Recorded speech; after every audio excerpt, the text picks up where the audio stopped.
Hindi nakalusot ang isang lalaki matapos salakayin ng mga tauhan ng San Nicolas Municipal Police Station ang kanyang tahanan sa barangay Nagkakaisa, San Nicolas, Pangasinan sa bisa ng isang search warrant kaugnay ng paglabag sa Republic Act 9165 o Comprehensive Dangerous Drugs Act of 2002.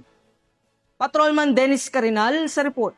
Isang matagumpay na operasyon kontra illegal na droga ang isinagawa ng San Nicolas Police Station sa pamumuno ni Police Major George D. Banayos Jr., katuwang ang Dasol Maritime Law Enforcement Team at ang Pangasinan 2nd Provincial Mobile Force Company sa barangay Nagkaisa, San Nicolas, Pangasinan noong gabi ng October 12, 2025.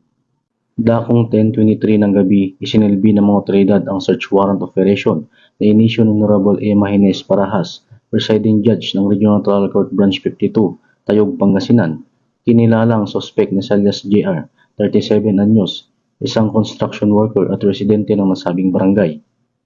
Sa naturang operasyon, na-recover mula sa suspect ang tinatayang 8 gramo ng hinihinalang shabu na may street value na humigit kumulang 54,400 pesos na nakalagay sa 6 na head-seal transparent plastic sachet. Bukod sa illegal na droga, nakumpiska rin ang ilang non-drug items na karaniwang ginagamit sa pag-refact ng shabu, kabilang 2 lighter, isang plastic tube, 21 bakanting plastic sachet, isang glass total rolled aluminum foil, at isang plastic container. Maharap ito sa kasong paglabag sa Republic Act 9165 o ang Comprehensive Dangerous Drugs Act of 2002.